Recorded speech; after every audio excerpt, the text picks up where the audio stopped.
raincoat. Blue raincoat for the big homie. Fabrice. Why do I have this on? I have no idea. For the big homie Fabrice. Tell the people, Sori, how they can get their song reviewed like Fabrice. If you're like, wait a minute, how do I get a song reaction? The best way to get that done, in my opinion, because I'm a filthy capitalist, as Vinny would say, is to jump on the 125 tier on either Patreon or PayPal. And after you do that with us 3 times, then you're going to get bumped down to the 75 price. But you can send it through PayPal and just put the link of the song that you want done. Or you can do Patreon, either way. Another option of getting it done, this is actually Vinny's favorite way, is to join the community option. And the community option is you jump on Patreon for starting as $1 per month. And then from there, you send me a message and I will send you a link to Discord so that way you can join up with other groups, and we call them alliances. And then the alliances work together to influence our song list. So if you're interested in that, that's the way to do that. In the meantime, though, we're going to listen to this song by Fabrice that he has suggested we listen to. And it was a friendly suggestion. Okay, excellent. Also, speaking of Patreon, as you guys know, your brother's full-time now, so we're officially full-time YouTubers. So that means we're actually going to step way up our game. I'm sure you've already seen on Patreon, there's been a little bit more interaction from Theme, more of that on the way, as well as we've got a couple big announcements. And no, I'm not pregnant. No, but it is something that's going to happen at least on a once-a-month basis on the channel. That is just the next level. Look, guys, I'm going to find out at the same time as you. Cheers. No, you pretty much already know. Oh, I do? But Never mind, I know. Yeah, it's going to be the next level stuff. And considering where we are with COVID and things like that, I think it's something that's I think folks are going to appreciate. Oh, yes. Yes. A very good idea. Yes. Exciting as well. Very brilliant. Who came up with it? Probably me, but definitely Vin. Something to fulfill Ra's al Ghul's destiny. Yes. Okay, start this song. I'm very, very curious and actually super interested. And go!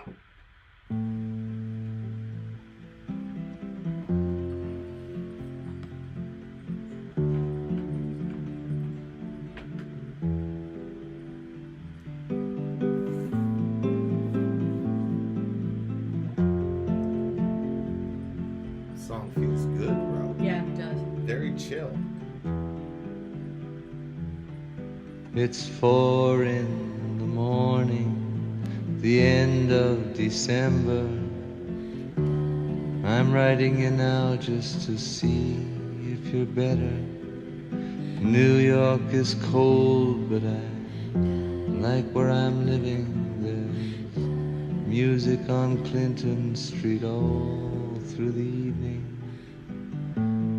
I hear that you're building your little house deep in the desert. You're living for nothing now. I hope you're keeping some kind of record. Yes, and Jane came by with a lock of your hair. She said that you gave it to her that night that you planned to go clear. Oh. Did you ever go clear? Oh, the last time we saw you, you looked so much older. Your famous blue raincoat was torn at the shoulder. You'd been to the station to meet every train.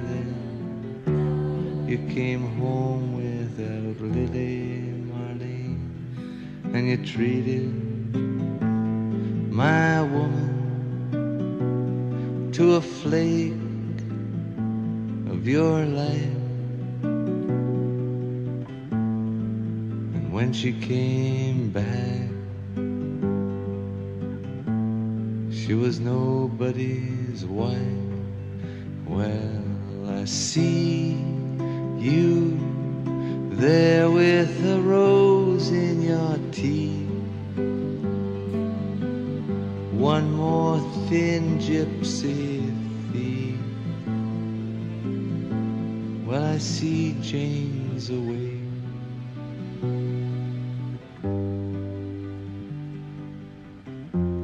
She sends her regard.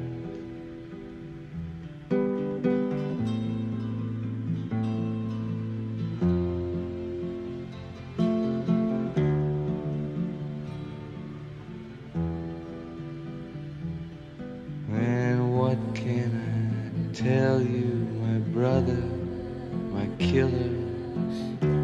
What can I possibly say?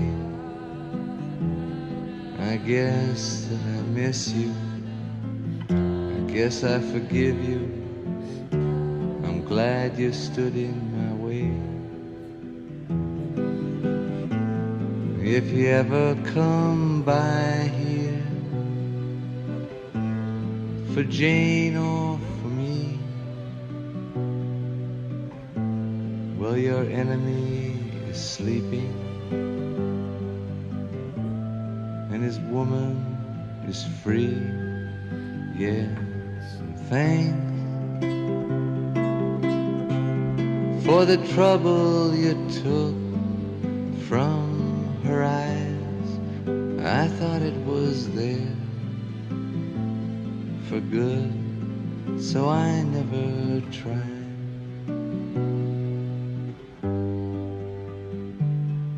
And Jane came by with a lock of your hair. She said that you gave it to her that night that you planned to go clear.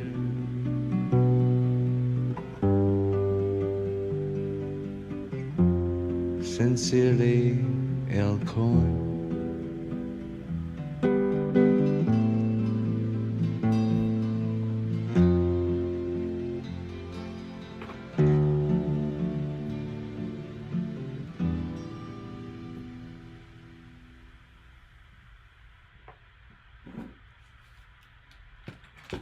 What's this song about?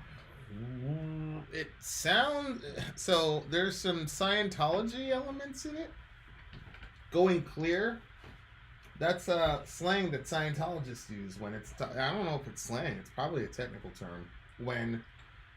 You know how you have all these body things attached to you? And that, I remember what you're talking about. And then they do all their little steps. OT this, OT that. OT stands for, I think, Operational Thetan. And so... When you get rid of all the body things, then that's called going clear. Yes. So I was it's distracted like by the Everclear. Ever go clear. Huh? Because it's... No, going clear. Yeah, I know. Everclear. No, I know. But it said... But in the song, it said, did you ever go clear? So you're saying it's Scientology, but in mine it was like, ever go clear. Like, Everclear is an alcohol, and so I didn't know if it was like, did you... Yeah, that's a very good catch, Sori. Holy moly. You been taking those brain pills? No. I've been working on other things. I'm sure Ben is going to get his vengeance in the comment section after what you did to him. Shout out to Ben Webb. Please. Shout out to the homie. People need to draw some lines. He doesn't do very well with the ladies. It's you and Gen G. Anytime Gen G sees him, she's like, I'm out. Boo, boo, boo, boo, boo, get your mans up. Okay. Yeah, that's really interesting. Yeah, I went the Scientology route, but, you know, it could be, did you ever go clear, ever clear? Maybe the guy was saying, I'm going to drink myself into a drunken stupor. Because it looks like there is a love triangle between best friends. And one of them had this girl, Jane. Which Jane, you know, it's like Jane Doe. Like Jane is just a stand-in for whoever. Yep. So maybe her name wasn't really Jane. Maybe this is a real situation. Okay. And it's two friends at least. I mean, there is a Cain and Abel reference, right? When he says, what can I tell you, my brother, my killer? Oh, I didn't even see that. So I saw that part, but I didn't think of Cain and Abel. That sounds, well, you know, the brother killing the brother. Yeah. Yeah. That verse was super intriguing to me. Verse 3. What can I tell you, my brother, my killer? What can I possibly say? I guess that I miss you. I guess I forgive you. I'm glad you stood in my way. If you ever come by here for Jane or for me, well, your enemy is sleeping and his woman is free. He, I'm assuming, is the enemy, and Jane, I'm assuming, is his woman. So when he says, my brother, my killer, what can I possibly say? I guess that I miss you. I guess I forgive you. So they had some sort of situation that the brother stood in his way, and because he stood in his way, he became his killer? No, I think maybe Jane was with his friend first, and then it didn't work out, and now Jane is with him, and so now it's kind of like they're not friends anymore because of that situation. So now they were brothers, but now he basically wants to kill him. So verse 3, the person that's talking is the one that first was with her, is what you're saying. No, I'm saying that Leonard had a friend. So let's say he's writing the song to Tony. Mm-hmm. So I'm assuming that verse 3 is Leonard talking to Tony. Yeah. I think Jane was initially with Tony. It didn't work out. So now Jane is with Leonard. But why would Leonard say Tony was his killer? Wouldn't it be the other way around? No. Wouldn't the person that had her first and she left him and went to the other, wouldn't he say, like, you killed me when you took her? Well, yeah, but I was looking at it more like, when Jacob stole the birthright. Yeah. Esau said, okay, he's dead. He's dead, man. As soon as dad dies, I'm killing this guy. Mm-hmm. So it's a sense of, like, they went from best friends or brothers to this guy wants to kill him now because he took his girl, basically. That's how I interpret it. I mean, it's art. It can be interpreted in a quadrillion ways. I guess that I'll miss you. I guess I forgive you. That's a really, really interesting line. I don't, I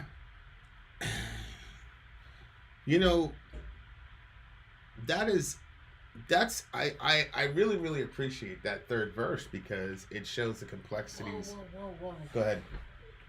Okay. What can I tell you, my brother, my killer? What can I possibly say? I guess that I miss you. I guess I forgive you. I'm glad you stood in my way. If you ever come by here for Jane or for me, while your enemy is sleeping, is he talking about himself? And his woman is free. Right. So Jane is now free. Jane is the woman, and me would be his enemy. Yeah. Right. Yeah. So that's what I was getting from that too. And if you look at course 2, well, I see you there with the rose in your teeth, one more thin gypsy thief. Well, I see Jane's awake. She sends her regard. So he's waking up next to Jane. Yeah. He's seeing his friend, I don't know, like the player with the rose in his mouth. Mm-hmm. Hey, baby. So he's basically like, you're still kind of like a player, whatever, and obviously you're doing very good for yourself, but here's and Jane sends her regards, like she has no hard feelings, whatever, and then he goes into verse 3. What can I tell you, my brother, my killer? What can I possibly say? Mm-hmm. I guess that I miss you. I guess I forgive you. I'm glad you stood in my way. Sometimes I was listening to Jay-Z talk about raps, and he was like, sometimes in raps, there are things that only... Sorry, I disagree with you. Go ahead. He said there are things that only the people writing the song and 2 or 3 other people hearing the song know. Mm-hmm. Like, I've got a line in the most recent song that I've done that there's a specific line that means something very, very specific, and it totally goes over your head, and I'm never going to tell you what it is. One, I think you'd probably be upset if you figured it out. But would I be jealous? No, you wouldn't be jealous. But I'm not being no shout out to some girl. But anyways, sometimes I wrote a song for you, and on that song I shouted out a girl back. It was just something I had to do, just for myself. But I knew, I was like, she's never gonna. And you don't. You hear it, and it goes right over. So I'm glad. So anyway, some of this I'm like, maybe like there's like 4 or 5 people on the planet that actually know like the totality of what he actually means in these lyrics. But go ahead. Well, you just jumped onto an amazing discovery. Anyway, so tell me what your amazing discovery is. I disagree with you. So when he says what can I tell you, my brother, my killer, I think that this is the guy that was with her originally that's talking. And so he's saying, what can I say to you, my brother, my killer? He was saying, you were my brother, and you were also my killer because you took her away from me, and I think that killed him. Mm-hmm. What can I possibly say? I guess that I miss you, but he still misses his friend because they were still brothers. Like, they were so close. They were brothers. I guess I forgive you. I'm glad you stood in my way. So maybe I'm just going to, like, use you and I, even though I'm not a man. Maybe you stood in the way to protect her from the first guy. If you ever come by here for protect Jane, her. or if you ever, because maybe like there was something going on in the first, so he came in. That's why he says, "I'm glad you stood in my way." Why would he stand in his way? What was he doing standing in his way? So maybe he was going to go after her or something. So Tony, you're saying Tony's talking in verse 3. That's what you're saying. Gonna use these because I'm getting a little confused by the questions. Okay. So this was the original guy that was with her. Okay. So okay. That's yes. We'll call him Ghosty. Okay, so Ghosty was with her originally, and Ghosty's the one that's talking in verse 3. Booby is the one that kind of came in, and so he's saying, "What can I tell you, my brother, my killer?" Booby came in later. Booby came in and took Jane. Who's the narrator in the song? You're saying they're both the narrator in the song? I don't know. I There's guess it depends. Maybe it depends on which verse. I'm only talking about verse 3 right now. Okay. So Jane is with Booby right now, but Ghosty's the one that's talking, and Ghosty was like, "What can I tell you, my brother, my killer? What can I possibly say? I guess that I miss you." So he's missing Booby, even though like he's not with Jane anymore because who's with Jane? Booby's with Jane, and Ghosty is the one that's talking, and Ghosty's saying, "Look, like, what can I tell you, my brother, my killer?" And he's calling him his killer because when he took Jane away, it killed him. Yeah, but why would he say, if you ever come by here for Jane or for me? He's already with Jane, so why would he come by there for Jane? For Jane's sake. But yeah, that is a good point. Doesn't make sense. It doesn't. But I'm still sticking with my original. Doesn't that assume that here is where Jane is living? If you ever come here for Jane. Yeah, that's true. Never mind. I'm putting Ghosty and Booby back. I don't know what to tell you. That's true. Okay. If you ever come by here for Jane or for me, while your enemy is sleeping and his woman is free. So. Well, maybe Jane's not with him anymore. Because maybe at the beginning he's talking about, yes, and Jane came by with a lock of your hair. She said that you gave it to her. Well, if you go above, it says, Jane, I see Jane's awake. She sends her regards. Verse 2. No, it doesn't make any sense. Okay, what are you getting from it? Just explain it to me. Well, it's like I said, is that Booby stole Mikey from Ghosty. And Jane. Just do Jane. Okay, so Booby stole Jane from Ghosty. Okay. Well, he didn't really steal her because it says right here, if you look up, it says in verse 2, "The last time we saw you, you looked so much older. Your famous blue raincoat was torn at the shoulder. You'd been to the station to meet every train, but then you came home without little Lily Marlene. And you treated my woman to a flake of your life, and when she came back, she was nobody's wife." So I think what happened was Jane was with Tony. You want these characters back? Yeah. Tony Tony is, I think, running around with a bunch of women, I think is what happened. So I think when he says you'd been to the station to meet every train, but then you came home without Lily Marlene, I think that was, he was going all over the place, blah blah blah. He fell in love with some Lily Marlene lady. Let me Google Lily Marlene.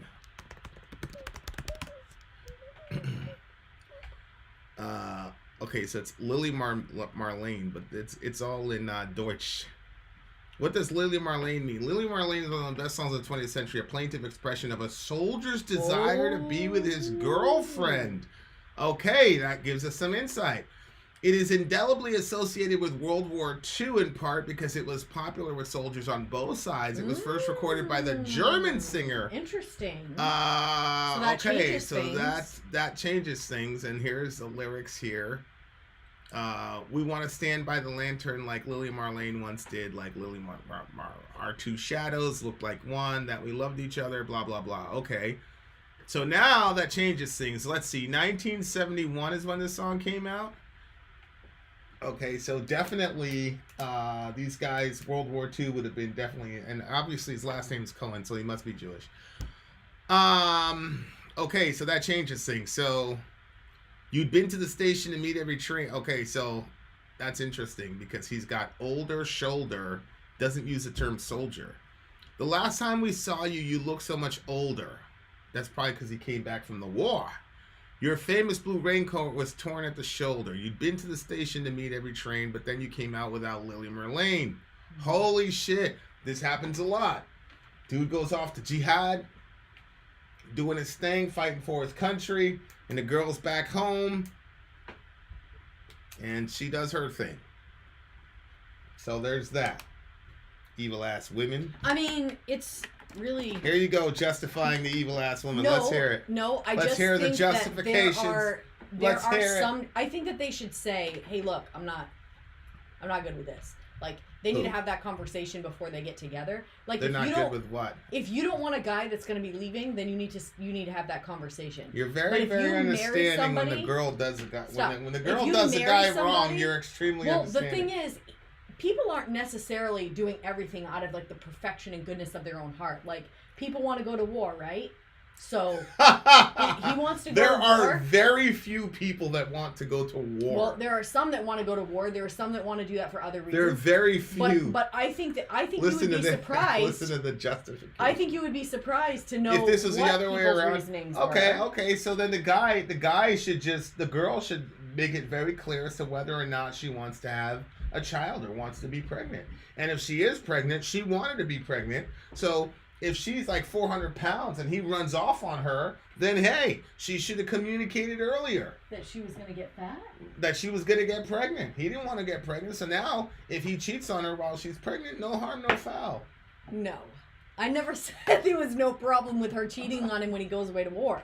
I'm just saying that people need to be in honest communication with each other. You just did an excellent exercise of victim blaming. No. Just to be clear, the guy who goes to war to fight the Nazis is doing a great thing, whether or not he wanted to or not. But you just said, hey, he's not doing that out of the goodness of his heart. He's doing that because he wants to go to war. So hey, he gets what he gets. I didn't say the full goodness. Nope. I said it. People need to have. Okay, you're like twisting everything. Wow. Hey, there's a video record of this discussion. Honest communication needs to happen. Let us know in the comment section. Holy moly. Honest communication needs to happen between both parties. And if you're not the type of person that wants to be in a relationship where the guy is leaving, then that's not the relationship for you. If you are in a relationship and you know that they're going to be leaving and you were good with that and you made those adjustments and then he goes overseas and you're suddenly changing your mind and noticing someone around you, then I have a massive problem with that because he's off doing whatever. But if he didn't communicate, hey, he went to war out of he didn't do that out of the goodness of his own heart. He wanted to go to war. So if he didn't tell her, that's not what I'm saying. If he didn't tell her, hey, there's a possibility I could get deployed, then her cheating on him while he's fighting for the country. No, I never said it was fine to cheat on them. Okay. We've all seen Sori. You guys have seen Sori over the years.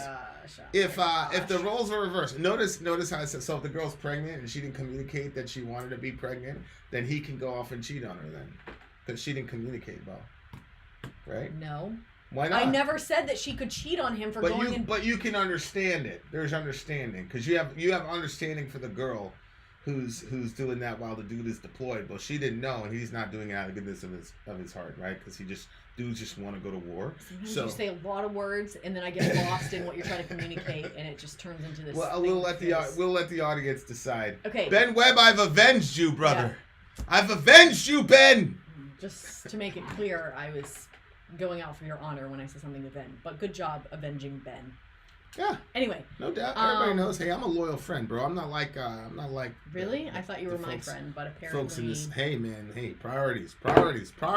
Anyway, so what I'm saying is that if somebody is going away, what? Go ahead. What did you just say? Go. What did you say? I love say? you. You said I love you, but you're not my friend. I didn't say that. What did you say? Man, just go. What did you say? Nobody cares what I said. Go ahead, Sori. Go ahead with your bad self. Oh my God. Brother Minister. So this dude went to war fought the Nazis, probably saved the world, and Shorty's like, he probably got that hole in his raincoat from a bullet from the Axis powers, the Axis of evil. Yeah, man, you'd been to the station to meet every train, and you came home without Lily Merlane, and you treated my woman to a flake of your life, and when she came back, she was nobody's wife. That's because she was out there doing her thing while he was out there trying to save the world. And then I see Jane's awake. She sends her regard. Yeah, I think that's what's going on there. There's plenty of cheating that goes on the other side too. What are you talking when they're about? away. Okay. I mean, none of the people. You know that as well as I do. None of the people that I love did that shit. So, out there doing his thing for the country. Here we go. Yeah, I think I figured it out. So I think the Everclear thing is probably closer. 1971. I don't even know if Scientology was a religion in 1971. You know what I'm saying? Mm-hmm. So who knows? L. Ron Hubbard, he may have plagiarized that term from this song. It's true. It wouldn't surprise me. Could be. It's 4 a.m. at the end of December. I'm writing now just to see if you're better. New York is cold, but I like where I'm living. There's music on Clinton Street all through the evening. I hear that you're building your little house deep in the desert. You're living for nothing now. I hope you're keeping some kind of record. Whoa. Man, this guy got a bad hand in life, bro. He got a bad hand in life. But I really liked that third verse, man. That's sticking with me because, that best friend, like friendship or brother relationship is very, very, very complex, especially when females get added to the mix. So that's a pretty crazy line.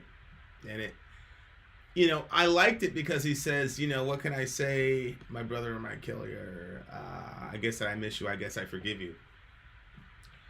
I think it's good to acknowledge that you can love people from a distance. Mm-hmm. True. When you're younger and shit, you do the whole blood brothers thing, blah blah blah blah blah. But life is a lot more complex than that, and it's very rare that these kind of relationships last for. I was in Walmart, and I saw somebody who both of us had been pretty decent friends with, but I was really, really friends with women. And whatever, situations happen, yada, yada, yada. And he didn't really, in my mind, he didn't do anything either way as far as like the conflicts that we've had with people. He was kind of, I don't want to say he was Switzerland, but he was kind of like, trying to figure out the best that he could, do and handle situations or whatnot. But yeah, I ran into the homie. I'm pretty sure he looked at me. I looked at him, and it was just like I had no inclination to talk to him. He looked kind of weird or whatever, because he hadn't seen me in years, probably. Years, yeah. And we used to talk we talked all the time. We talked almost every week. Like we talked a lot. But it's just one of those things. Like stuff happens, people choose sides and stuff, blah blah blah. Like I have no there's some people, like, if I saw them, I'd be like, fuck. Mm-hmm. You know what I mean? Like, I just, like, they would know, like, with this guy, I was like, nah, whatever, man. Like, I'm Gucci, whatever. Like, I'd have been good for a conversation. But, I could just tell he was, like... Didn't know what to do. Yeah, I don't think he, like, knew, because he was in a real weird gray zone and things like that. And, like, So I think, like, he didn't really know how do we, whatever, but I got love for you, bro. We good. Next time you see me, what did that MA say? Don't be shy. Take a picture. Okay. Whatever. I think that's what he said. But yeah. Shout out to the homie. Shout out to Churchy. That's who I was wondering. Oh, really? That's kind of sad. Well, I mean, there's no reason to get like overly dramatic about it, but like, I'm just saying like, it was uncomfortable for. It looked to me like it was uncomfortable for him. Well, is what I'm saying. I can see that, yeah. So, I mean, I don't think it's like sad, but it's just a fact of life, man. Like, I just think people have way too many like Hollywoodized versions of what relationships are and how they're supposed to be and whatever. Like, well, shout out to Hollywood. Yeah, Jane came by with a lock of your hair and said that you give it to her in case you go clear or whatever. Yeah, man, this was a really, really deep song, man, because it's like, this is one of those like real life, this is how it is type thing. And I love the level of detail. The guys in the desert. It's the end of November. It's 4:00. December. I just love details like that, you know, because of the literature background, like, you know, setting the stage for the scene and all that jazz. And it just felt really good. Felt like a gloomy New York song, which is Leonard Cohen. That's what he's about. All right, what do you give it to him? I'm gonna go with a 9.9. Actually, I'm gonna go with a very good sound. I liked it. Yeah, I'm gonna give it a 9.785. Very, very good song. Being out. Sori out. Also, if you stay till the end of the song, the magic number is 87. Okay, now we can do a proper send off. Then out. Sori out. Down. Villagers, this is Archero, and March Madness is here. The field has been set, all the teams have been announced, and you can start filling out your brackets now. If you want to play, you have until Friday morning at 11:15 Central Standard Time to make and submit your brackets. After that, all brackets will be locked. If you want to play, there will be a link in the description to this video that will take you to a PayPal site where you can make a minimum donation of $1 or more if you're able. All the money that we raise is going to be for villagers who are in financial need. Once you've signed up there, you'll get an email with the password to join our group on ESPN.com. The winner of our contest is going to get to choose a song for Vin and Sori to react to. And guys, we're going to have an awful lot of fun with this. I'm excited to see you there. Archero out.